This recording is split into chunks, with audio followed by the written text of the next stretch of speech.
ඔන්න ළමයි අපි මාදුගඟේ කුරුදු වගාව ගැන විස්තරයක් කරන්න තමයි මේ අපි එක්කයි යන්නේ මේ බෝට් එකේ රයිඩ. ඉතින් අපි ඊළඟට යන්නේ මාදුගඟ ආශ්‍රිතව කුරුඳු නිෂ්පාදනය කොහොමද කියලා බලා ගන්න තමයි. ඉතින් සුන්දර තැනක් අපි ගියපු අපිට වෙල්කම් ඩ්‍රින්ක් එක වශයෙන් කුරුඳු ඩ්‍රින්ක් එකක් දුන්නා. අපිට කුරුඳු වගාව ගැන අපි නොදන්න ගොඩාක් දේවල් මෙතනට ගියාම පැහැදිලි කරලා අපිට දුන්නා. ඉතින් අපි හරිම සතුටින් ඒ දේවල් ඔක්කොම ඉගෙන ගත්තා. ඉතින් කුරුඳු වල වටිනාකම කොහොමද මේ පිරිසිදු කුරුඳු අපිට නිෂ්පාදන විදිහට අපිට ගන්න පුළුවන්. එතනින් අපිට ගන්නත් පුළුවන්. ඉතින් අපිත් කුරුඳු නිෂ්පාදන ගත්තා. ඉතින් ඔයගොල්ලන්ටත් පුළුවන් බලා ගන්න හොඳ පැහැදිලි කිරීමක් මෙතන ඉඳගෙන අපිට පැහැදිලි කරලා දුන්නා. කුරුඳු කොහොමද ලබා ගන්නේ කුරුඳු නිෂ්පාදන පිළිබඳව. ඉතින් මේ වීඩියෝ එක ඉවර වෙනකම්ම අනිවාර්යයෙන්ම ඔයගොල්ලෝ බලන්න. ඉතින් හොඳ වැදගත් වටින වීඩියෝ එකක්. බොහොම ස්තුතියි. ඒ වගේ ගස් තමයි අපි විකුණන්න හදාගන්නේ. ඒ වගේ කුරුඳු ගහක් කරන්න අපිට කෙලින්ම විනාඩි 20ක් විනාඩි 15ක් විතර යනවා. මේක තමයි චූටි කෑල්ලක් තමයි දෙන්නන්නේ. ඉතින් ලොකු ගස් පොඩි ගස් කියලා වෙනසක් නැහැ. කුරුඳු තලන්න එක විදියට. අක්කර දෙකක් තියෙන මේ අයිලන්ඩ් එක. අක්කර දෙකේම කුරුඳු තමයි වැඩිපුරම තියෙන්නේ. කුරුඳු ඇට හිටවලා අවුරුදු 3කින් තමයි අපි මුලින්ම කුරුඳු කපන්නේ.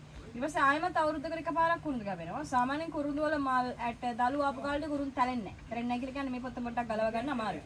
ඒ කාලේට කුරුඳු තලන්නේ නැහැ. තැලෙන කාලයක් තියෙනවා මැයි මාසේ වගේ වෙනකොට හොඳටම කුරුඳු තලනවා. ඒ කාලේට තමයි ඉතින් කුරුඳු තලන්නේ. මේ ගහට පොත් දෙකක් තියෙනවා. මම මේ මුලින්ම සුද්ධ කරන උඩ පොත්ත. මේ පොත්ත පොහොර වෙන්න ගස් මුල් වලට තමයි දාන්නේ. ඊගා පොත් තමයි අපි කන්න ගන්නේ. මේ ගාන ආයුධ නම සෞත්තුව කියලා තමයි කියන්නේ. කලින් තිබෙල් දිනවා කවාකාරක. ඒක පොඩ්ඩක් අතර අපහසුයි. ඒකට කියනවා ගාන කොකැත්ත කියලා. මේකට කියනවා සෞත්තුව කියලා. මේ පොත්ත වේලුණාට පස්සේ පුච්චන්නත් පුළුවන් මදුරුවන්ට එහෙම. දැන් අපි ලංකාවේ විතර නෙවෙයි කුරුදු තව රටවල් වල තියෙනවා. කැසියා සිනමන් කියලා එකක් තියෙනවා. ඒක තියෙනවා ඉන්දියා, ඉන්දුනීසියා, වියට්නාම්, චයිනා වගේ රටවල් වල තමයි කුරුදු එක තියෙන්නේ. ඒක චුට්ටක් කන්න අමාරුයි. ගොඩක් ඝනකමයි ගොඩක් සරයි. මේ කට්ටිය මේ උඩ පොත් සූරන්නෙත් නැහැ. එහෙමම තමයි පාවිච්චි කරන්නේ. ඉතින් 85%ක්ම සනාද කරලා දිනවා ලෝකෙත් ලංකාවේ තමයි හොඳම කුරුඳු තියෙන්නේ කියලා. සිලෝන් සිනමන් කියලා කියන්නේ ලංකාවේ කුරුඳු වලට. ඒක අර පැණි රසයි සැරයි තමයි තියෙන්නේ අපේ ලංකාවේ කුරුඳු එක. කුරුඳු තේ එකක් දෙන්නේ. තේ කියලා කිව්වට ඔකට අපි සීනි තේ කල මුකුත් දාන්නේ නැහැ. තනිකර කුරුඳු පොතු එක තමයි ওই තම්බලා තියෙන්නේ. ඔක අපි වැඩිපුරම පාවිච්චි කරනවා කොලෙස්ටරෝල් වලට, ඩයබටික්ස් වලට, බඩේ මාඩු කරගන්න, මහත අඩු කරගන්න කුරුඳු තේ බනවා. සාමාන්‍යයෙන් ඔය වගේ කප් එකක් බිව්ව නම් බඩ මහත අඩු වෙන්නේ නැහැ. මාසයක් විතර බොන්න ඕන. කුරුඳු වල තියෙනවා පැණි රස, පිත්ත රස, කහට රස, හැම රසක්ම තියෙනවා. ඔය පාටයි රසයි ඉන්න. කුරුඳු විනාඩි 20ක් විතර ලිපේ තැම්බෙනවා. ඉතින් 85%ක් වසනාද කියලා දිනවා ලෝකෙත් ලංකාවේ තමයි හොඳම කුරුඳු තියෙන්නේ කියලා. ලංකාවෙත් හොඳම ක්වොලිටිම කුරුඳු තියෙන්නේ දකුණු පළාතේ විතරයි. එහෙම කියන්නේ ඔය රත්නපුර නුවර පැත්තේ වලත් කුරුඳු තියෙනවනේ. රත්නපුර පැත්තෙන් ඔය කුරුඳු පැණි රසයි සැර නැහැ. නුවර පැත්තෙන් ගත්තොත් ඒ කුරුඳු පොල් කල වගේ ටක් ගාලා කැඩිලා යනවා ඝන කම අඩුයි. ඉතින් එහෙම වෙන්නේ දේශගුණ ප්‍රශ්න නිසා. මොකද මේ පැත්තට ගොඩක් වහිනවා. අපේ දැන් දකුණු පළාතේ මාස 6ක් නැතුව මාස 6ක්ම පායනවනේ. ඉතින් ඒක නිසා ක්වොලිටිම කුරුඳු දෙන්නේ දකුණු පළාතේ විතරයි. ඊට පස්සේ මේ පොත්ත පොහොර වෙන්න දානවා. ආයේ මේක වෙලුණාට පස්සේ මොඳුරුන් පුච්චන්නත් පුළුවන්. මේ ලීයේ පිත්තල මේකෙන් මැද්දම මේ පොත්ත බුරුල් වෙනවා. යකඩ එහෙම භාවිතා කරොත් මේ පොත්ත කළු වෙන නිසා තමයි අපි පිත්තල භාවිතා කරන්නේ. සාමාන්‍ය කුරුඳු තලනවා කියන්නේ දැකලා නැති අය හිතන මේ කුරුඳු තලනවා කියලා කියවම පොල්ලකින් ගහලා තලනවද කියලා. නෑ ඉතින් මෙන්න මේ දෙන මසාජ් එකට තමයි අපි කුරුඳු තලනවා කියලා කියන්නේ. මේකෙන් කරන්නේ මේ ලීයේ පොත්තේ දෙන සම්බන්ධය නැති කරනවා. ඊට පස්සේ අපිට මේ කුරුඳු පොත්ත ගලව ගන්න ලේසියි. මේකට කියනවා තලන කොකැත්ත කියලා. කුරුඳු වල තියෙන ක්වොලිටිස් තුනක්. C4 C5 ඇල්බා කියලා. ඔය ක්වොලිටිස් තුනම හදාගන්නේ මේ එකම ගහෙන් තමයි.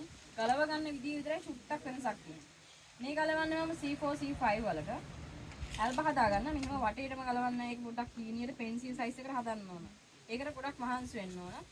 ඉතින් ඒක කිලෝ එකක් කෙලින්ම රුපියල් 9000ක් වගේ වෙනවා. මේ කිලෝ එකක් නම් රුපියල් 6000කට ගන්න පුළුවන්.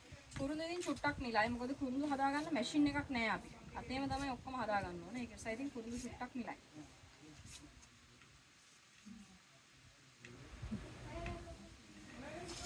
ඊට පස්සේ මේ ලීයේ දරට තමයි පාවිච්චි කරන්නේ. ආ මේකෙන් සිනමන් ටූත් පික් හදනවා. ඔය බාබිකියු වලට ඩෙකරේෂන් වලට වැඩිපුරම දරට තමයි පාවිච්චි කරන්නේ. මේ වගේ චූටි ප්‍රමාණකින් අපිට මෙච්චර තමයි කුරුඳු ගන්න පුළුවන්. ඊට පස්සේ මේ එක්ස්පෝර්ට් සයිස් එක හදන චුට්ටක් කියලා දෙනවා. එක්ස්පෝර්ට් සයිස් එක මීටරයක් දිග කෝටු. දැන් අඟල් 21කරත් හදනවා. මේ කෝටු හදාගන්න මෙන්න මේ විදියට. අපි මේ විදිහට කෑලි ඇතුළට දාලා පුරවනවා කුරුඳු වල බර හදාගන්න. අපි මේක කුරුඳු තන භාෂාවෙන් නම් කියනවා හන්දි කරනවා කියලා. ඊට පස්සේ මෙතනින් පොඩි ජොයින්ට් එකක් දෙනවා අපිට එක දිගට මීටර දිග කොටුවක් ගන්න අමාරුයි ගහන්නේ මොකද ගස්සල නැහැ විච දැන් ගැට තියෙන තැන් තියෙන නිසා මෙන්න මේ විදිහට ඊට පස්සේ කෑල්ලෙන් කෑල්ල අරන් මෙහෙම ජොයින්ට් කරලා තමයි අර මීටර දිග කොටු හදලා බන්ඩල් කරලා හදලා තියෙනවා. ආව දැකලා ඇති. ඊට පස්සේ කුරුඳු අපි අවුවට දාලා වේලන්නේ කුරුඳු මද පාන තමයි වේලන්නේ. කුරුඳු අවුවට දාලා වේලුවම වෙන්නේ කුරුඳු වල පාට රසය වෙනස් වෙනවා. ඒ නිසා කුරුඳු අවුවට දාලා වේලන්නේ මෙන්න මේ විදිහට මද පානේ තමයි කුරුඳු වේලන්නේ. මේ අපි චුට්ටක් ඔය දාලා පෙන්නලා තියෙනවා. උතන තමයි කුරුඳු වේලන්නේ. මේ තියෙන බලන්න පුළුවන්. අමු වෙන චුට්ටක් සුවඳ අඩුයි වේලුණාට පස්සේ තමයි කුරුඳු වල සුවඳ දෙන්නේ. මේ තියෙන කුරුඳු තෙල් හදාගන්නේ කොළ වාෂ්පෙන් තමයි තෙල් එක හදාගන්නේ. කොළ කිලෝ 300කින් ලීටර් 2ක් වගේ තමයි කුරුඳු තෙල් ගන්න පුළුවන්. කොළවල තෙල් තියෙන ප්‍රමාණය අනුව වෙනස් වෙනවා. මෙන්න මේ විදිහට තමයි කුරුඳු තෙල් හදාගන්නේ. මේ බොයිලර් අපිට පෙන්වන්න විදියක් නැහැ. මේ අයිලන්ඩ් එකෙන් එහා පැත්තේ තමයි තියෙන්නේ. මේ ලොකු ටැංකියට වතුර ලීටර් 1000ක් දාලා දිනවා. මේකට තමයි ගින්දර දාලා දින්නේ. ඊට පස්සේ මේකට කොළ කිලෝ 300ක් පැක් කරනවා. ඉතින් මේක මේ වීඩියෝ එක අවසානයේ අපිට හොඳ පැහැදිලි කිරීමක් හම්බුණා කුරුඳු කොහොමද නිෂ්පාදනය කරන්නේ කුරුඳු තෙල් කොච්චර මිලයිද මොකද මිල යන්න හේතුව හැමදේම මෙතන හොඳ පැහැදිලි කිරීමක් කරා. ඉතින් හරිම අපි සතුටින් කුරුඳු නිෂ්පාදනත් මිලදී අරගෙන මේ වීඩියෝ එක ඉතින් අවසානයේදී අපි ආයිත් මාදුගංගේ ඊළඟ ස්ථාන නැරඹීමට ගියා. ඉතින් ඒ වගේම කියන්න ඕනේ මෙතනට එන හැමෝටම කියන්න තියෙන්නේ ඉතින් පුංචිම හරි දෙයක් මිලදී ගන්න. ඉතින් මේ මිනිස්සුන්ගේ නිෂ්පාදන ඉතාම ගුණාත්මකයෙන් ඉහළයි. මොකද වෙන පිටරට නිෂ්පාදන වගේ නෙමෙයි අපේ රටේම අපේම දේවල් නිසා. ඉතින් අවසාන වශයෙන් කියන්න තියෙන්නේ ඉතින් ඔයගොල්ලෝ මාදුගංගේ සවාරියක් එනවා නම් අනිවාර්යයෙන් මෙතනට ගිහිල්ලා මෙතනින් මොනවා හරි දෙයක් ගන්න අමතක කරන්න එපා. මොකද එතකොට ඔයගොල්ලන්ට පොඩි හරි මතකයක් තිය. අනික හොඳ නිෂ්පාදනයක් ඔයාලට අනිවාර්යයෙන්ම ලබා ගන්න පුළුවන්. ඉතින් කුරුඳු සම්බන්ධව. ඉතින් ගොඩාක් ස්තුතියි මේ වීඩියෝ එක අවසාන වෙනකම්ම බලපු කෙනෙක් ඉන්නවා නම් ඉතින් ඒ කෙනාට ගොඩාක් ස්තුතියි. මොකද මේ වීඩියෝ එක ඉතාම වටින නිසා තමයි මම මෙච්චර දිගට මේ වීඩියෝ එක කරලා දැම්මේ. ඉතින් ඔයගොල්ලන්ටත් බලන්න හොඳ අත්දැකීමක් ලබා ගන්න පුළුවන්. කොහොමද මාදුගංගේ සවාරියක් ගියොත් ඒ ආශ්‍රිතව කුරුඳු නිෂ්පාදනය කොහොමද සිද්ධ වෙන්නේ කුරුඳු කියන වටිනාම දේ ගැන ඉතින් ඔයගොල්ලන්ට හොඳ අයිඩියා එකක් මේ වීඩියෝ එකකින් අවසානට ලබා ගන්න පුළුවන්. ඉතින් බොහොම ස්තුතියි නැදී හිටියට. ඉතින් තවත් මේ වගේ වීඩියෝ එකකින් බලාපොරොත්තු වෙන්න අනිවාර්යයෙන්ම ඉස්සරහට ලස්සන travel videos ගෙන්නම්. ඉතින් මේකෙන් ඉතින් ඔන්න අපි මේ වීඩියෝ එකෙන් දැනට සමු ගන්නවා. බොහොම ස්තුතියි බලන් හිටපු හැම කෙනාටම. ඉතින් එහෙනම් ආයෙත් වීඩියෝ එකකින් හම්බෙමු. මික්ස් වෙන්නේ නැහැ.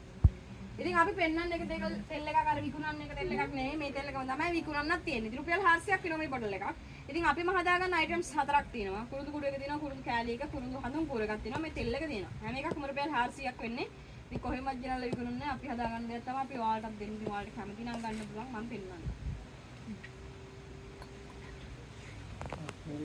අවුරුදු 3ක් විතර තියාගන්න පුළුවන්. කුරුඳු තෙල් වලට කොහොමදවත් නෑ ලයිෆ් ටයිම් තියාගන්න පුළුවන්. හැම එකක්ම රුපියල් 400ක් තමයි වෙන්නේ. මේක හොඳයි කොලෙස්ටරෝල් වලට මිල්පෙනිත් එක කලවම් කරලා උදේට හිස් බඩ කෑම ටක් ගාලා කොලෙස්ටරෝල් අඩු වෙනවා. කැදි කරගෙන මේ 150 250. ඒ කුරුඳුම තමයි.